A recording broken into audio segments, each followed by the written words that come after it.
Assalamualaikum sahabat takwa. Senang sekali bisa ketemu lagi di pembahasan mendalam kita. Waalaikumsalam warahmatullahi wabarakatuh. Kali ini kita mau fokus ke satu ayat yang, luar biasa ya. Sering disebut intinya Al-Fatihah, bahkan intinya Al-Quran, kata sebagian ulama salaf, seperti dikutip Al-Qasimi. Betul, ayat kelima ya. Iyyaka na'budu wa iyyaka nasta'in.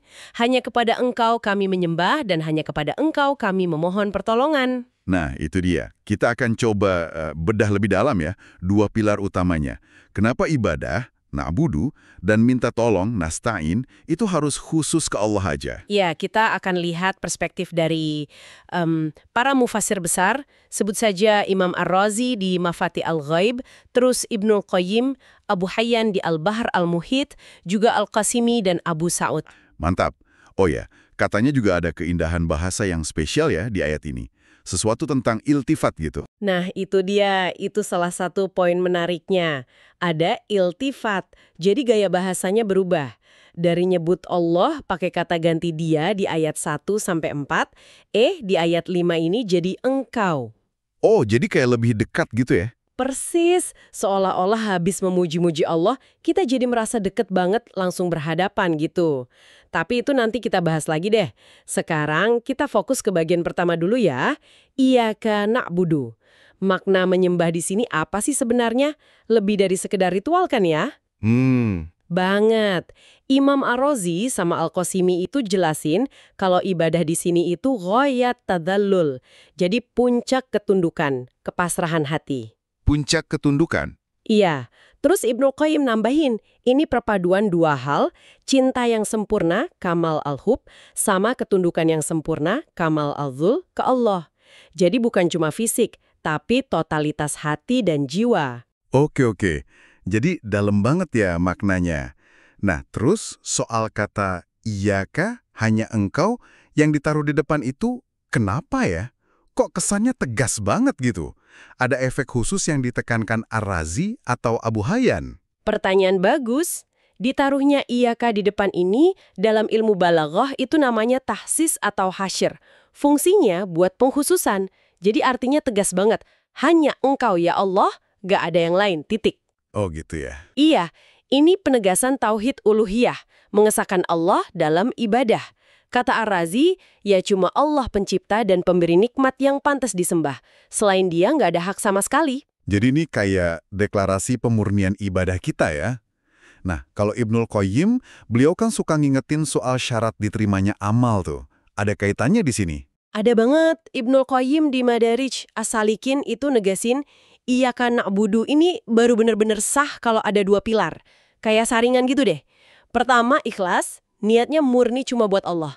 Ikhlas? Oke. Kedua, mutaba'ah. Caranya harus benar, sesuai tuntunan Rasulullah SAW. Kalau salah satu aja nggak terpenuhi, ibadahnya bisa jadi ya nggak diterima atau malah jadi nggak benar. Wah, dua filter penting banget ini. Oke, sekarang kita pindah ke bagian kedua ayat ini. Wa iyyaka nasta'inu. Dan hanya kepada engkau kami memohon pertolongan. Apa nih makna dibaliknya? Ini semacam pengakuan jujur kita sebagai hamba, pengakuan kalau kita ini lemah, nggak punya daya upaya. Ar-Razi sama Ibnul Qayyim ngelihatnya ini kayak cerminan la haula wala quwata illa billah. Nggak ada daya dan kekuatan kecuali ya dari Allah. Mau urusan ibadah, mau urusan dunia. Merasa berhasil ibadah gitu, suka ada rasa bangga diri dikit. Nah, iyyaka nasta'in ini katanya bisa jadi rem ya buat perasaan ujub itu. Gimana kata Imam Ar-Razi? Tepat. Ar-Razi emang nyunggung itu. Ini penangkal ujub atau bangga diri. Karena kemampuan kita bisa ibadah aja itu sebenarnya udah pertolongan isti'anah dari Allah. Bukan hebatnya kita semata. Masya Allah. Jadi pas kita bilang iya karena stain, kita diingetin lagi soal itu. Dan lagi-lagi ya, iyaka di depan. Ya cuma Allah yang maha kuasa, maha kaya, yang pantas dimintai tolong. Minta ke selain dia itu ya sia-sia aja. Kata Abu Sa'ud dan Ar-Razi, pertolongan utama yang kita minta itu ya buat bisa taat dan ibadah itu sendiri. Urutannya juga cakep ya sahabat Aqua. Ibadah dulu, baru minta tolong. Ada hikmah apa nih di balik susunan ini? Kok nggak dibalik aja? Nah, ini soal adab. Ulama kayak Abu Hayyan, Abu Sa'ud, Ar-Razi ngelihatnya ini adab yang tinggi dalam berdoa. Kita dahulukan hak Allah, yaitu ibadah, sebagai wasilah atau perantara. Baru deh kita sampaikan hajat kita, minta tolong, rasanya lebih tulus dan lebih pantas buat dikabulkan gitu. Masuk akal. Terus, soal penggunaan kata kami, nun jamak di na'budu sama nasta'in, padahal kan seringnya kita sholat sendiri ya bacanya. Itu juga menarik. Ar-Razi ngasih beberapa penjelasan. Salah satunya, ini nunjukin kerendahan hati. Seolah kita bilang, ya Allah, ibadah saya sendirian ini kayaknya banyak kurangnya deh. Jadi saya gabung aja ya sama hambamu yang soleh-soleh dalam nyembah dan minta tolong sama engkau. Oh gitu ya? Iya, sekaligus juga nunjukin semangat kebersamaan umat Islam dan anjuran buat berjamaah. Oke, balik lagi sedikit ke iltifat tadi, perubahan dari dia ke engkau. Gimana sih para ahli bahasa kayak Abu Hayyan atau Abu Sa'ud itu jelasin keindahan efeknya? Mereka ngelihatnya ini kayak puncak kedekatan spiritual, sahabat takwa. Jadi setelah kita puji-puji Allah di ayat-ayat awal, hati kita tuh kayak terangkat, rasanya hadir langsung di depan Allah.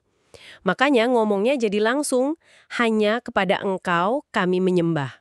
Wah, Ini bikin munajat kita jadi lebih personal, lebih intim, lebih khusyuk rasanya. Masya Allah. Dalam banget ya. Nah, setelah kita coba gali maknanya, sahabat takwa, pertanyaannya sekarang, gimana sih kita bawa cetak biru tauhid ini ke kehidupan kita sehari-hari di zaman sekarang yang, ya tahu sendirilah, penuh tantangan? Nah ini relevan banget. Ayat ini kayak yang diingetin Al-Qasimi dan Ibnul Qayyim, itu kayak kompas biar niat kita lurus terus. Tantangan zaman sekarang mungkin bukan nyembah patung batu ya, tapi berhala modern. Berhala modern. Maksudnya? Ya kayak ketergantulan sama materi, jabatan, ngejar popularitas, validasi sosmed, atau pujian orang lain. Nah, Iyyaka na'budu ini nyuruh kita buat terus cek diri. Kerja keras kita, ibadah kita, ini beneran buat Allah atau ada udang di balik batu? Ada niat lain? Iya juga ya. Terus gimana menyeimbangkan iyyaka nasta'in sama usaha kita? Biar nggak jadi pasrah aja tanpa usaha, tapi juga nggak sombong ngerasa bisa semua sendiri. Nah, ini dia penyeimbang sempurnanya. Seperti yang disiratkan Ar-Razi sama Abu Hayyan, kita ini tetap wajib usaha maksimal. Ambil sebab, ikhtiar, itu bagian dari ngamalin nasta'in juga loh. Minta tolong Allah lewat usaha kita. Oke. Tapi hati kita tetap nyantolnya, sandarannya penuh tawakal cuma ke Allah soal hasilnya gimana. Kita kerjain bagian kita, sisanya serahin ke Yang Maha Kuasa. Ada kisah inspiratif nggak yang bisa jadi contoh nyata banget dari iyyaka nasta'in ini? Ada. Imam Ar-Razi ngingetin kita sama kisahnya Nabi Ibrahim alaihissalam. Ingat pas beliau mau dilempar ke api sama Raja Namrud? Iya. Di kondisi segenting itu apa yang beliau ucapkan? Cuma hasbunallah wa ni'mal wakil. Cukuplah Allah jadi penolong kami, dia sebaik-baik pelindung. Itu udah puncak pasrah dan yakin sama pertolongan Allah aja. Masya Allah. Luar biasa ya. Jadi, sahabat takwa, jelas banget ya dua pilar utama dari Al-Fatihah ayat 5 ini. Mengesahkan Allah dalam ibadah kita dan mengesahkan Allah dalam tempat kita minta tolong. Ini kunci bebasnya jiwa kita dari nyembah selain Allah dan sandaran hidup paling kokoh buat seorang mukmin. Betul. Dan sebagai penutup nih, mungkin ada satu hal yang bisa kita bawa pulang buat direnungkan. Apa tuh? Coba deh sahabat takwa, kita bayangin bareng-bareng.